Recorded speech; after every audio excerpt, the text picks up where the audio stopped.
And we're back on SpEd, and we are talking to Dr. Andrea Walbrook, who is a clinical speech pathologist and also the owner of Your Speech Therapy Solutions in the PG County, Maryland area. I've been enjoying talking to you. You've been giving us some great information. I want to talk on one other area that's also is new well, it's considered a hot button right now, and that's feeding and swallowing. Could you just give us a little bit more information on how that applies to speech pathology? Well, feeding and swallowing apply to speech pathology in two ways. Feeding is dealing with the oral musculature, of course, and also textures, sensory intervention, sensory therapy, and then swallowing is with the dysphagia or dysphagia. It depends on which school of thought you come from, but it's swallowing, and that comes about by having a difficulty getting the food bolus from this area down through this passageway without issues of coughing, aspiration, and other concerns. We have some things with swallowing that are about with some of our children that have cleft palate. So let's say the food bolus might come through the nose, or they might not have closure if it's a lip palate, a lip issue. They have several things that we can do for children now with feeding and swallowing in our field. Now that's touching on the medical, and also I know it's a big component as far as when it comes to the physical disabilities as well. For those in the developmental stages, as far as developmental disability, how does this coincide with as far as some of those who might have autism or Down syndrome? Do we see a lot of children going to feeding and swallowing disorder clinics as well with that? Especially, I could say with the autism being an autism spectrum.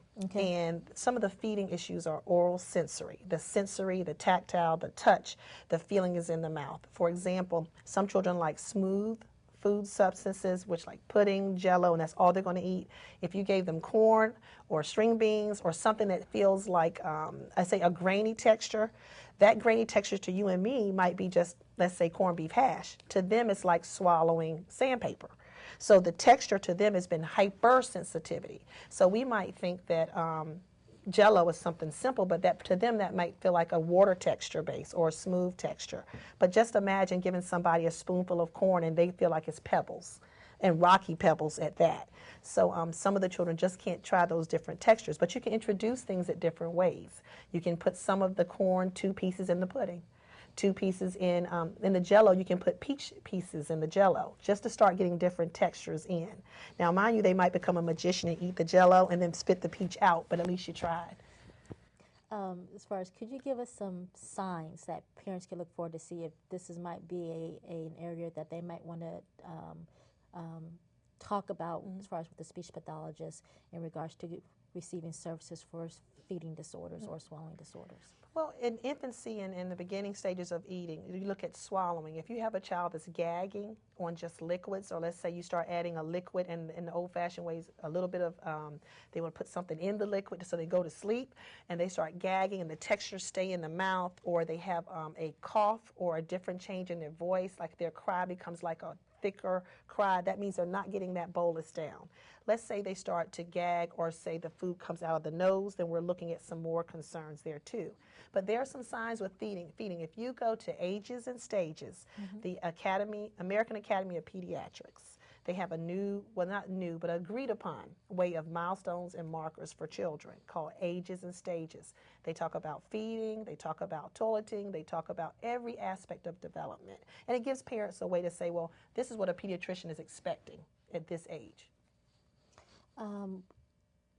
Speaking of signs that a parent can look for feeding disorders, what are some of the signs or characteristics they should look for in a speech pathologist? Well, I tell everybody a speech pathologist should be good as your banker and good as your person that, your lawyer, as everybody else, because this person is going to be awesome as far as giving your child an opportunity to become a communicator. To become a communicator, you want someone that has a lot of energy, because either your child has had a full day at school and they have to go and sit and talk for 30 minutes or practice some sound that they think, well, when I say I'm really, really tired, you say, okay, come get a hug and let's go to bed. They think that mommy understands me. So to go practice something for 45 minutes twice a week, they better have a great fun time. So the speech pathologist should have a great personality on top of, which I think is excellence in their background as clinical. And the way to find that is to go to asha.org, and that's the national organization. At asha, ASHA.org, they have a list of certified therapists that have met different expectations, trainings, tests. They have CEUs they have to keep up on, and trainings to stay abreast. So personality is great, and that's good, but you also want somebody that's certified through their national organization. And you'll know that by the letter CCC behind their name. And also you want somebody that's board licensed in your state. That means they've gone through extra studies, extra training to make sure they're the best therapist as far as knowledgeable for your child. I find that a lot of times, for infancy, birth to 5, you need one type of therapist, a developmental background, child development. I find somebody that deals with teenagers might need somebody that has a very clinical perspective. They might have a sit, do the activity, do the numbers, do what you need to do, and then discuss it. But that's a certain age level. And then you have therapists that work with adults. When you work with adults, you might have a different level of relationship, professionalism that you need to have. But with that little one, you need to go down there and have a great time. I want to ask you a little bit off the subject, and that's as far as a situation that's near and dear to your heart, and that's as far as community involvement with the ARC. And I understand that there's some upcoming events that are coming. Yes. Could you share with us as far as some of the things that the ARC is doing? Okay, and the ARC is the largest nonprofit organization for disabled individuals in the country. They are there on the forefront, and it was a grassroots organization for parents that started in a basement that said we want to have something needed, for our children, special needs or developmentally disabled children and adults up into adulthood. The ARC in Prince George's County is having an event June 6th, and that June 6th event is at Reed Temple AME, and that is a part of their faith-based community outreach. Prince George's County has realized that they're the home of mega churches that have almost 8,000 to 10,000 members, and that's a way to get across to people information about special needs. So the Prince George's County ARC by Mary Funk and Melanie Clark, they've reached out the olive branch to really faith-based communities to say, let's put special needs on your agenda and offer workshops and trainings in these mega church facilities. And June 6th is an event, and it's based on autism, special needs, all gradations of special education, how to write an IEP, how to work with your speech therapist, how to design goals. And also, they have something happening on June 20th. June 20th is their event on their own site at McCormick Drive.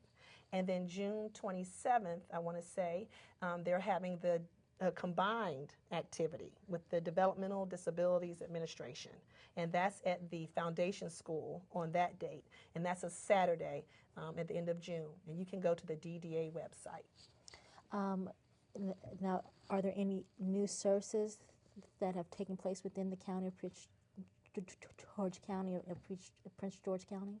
I'm excited about their respite program. Parents that need a break, need to breathe, need to regroup. Are there places for them to go? They have a respite house in Prince George's County, and we're really pushing parents to let the child go, let them go so they can get a break, so to take advantage of that. And also the rolling access. That gives opportunities for parents to apply for money or funds for opportunities for equipment.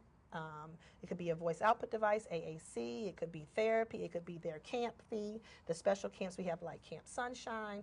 So there are a host of things that the ARC can do for you. And the ARC is on the web at www.thearc.org.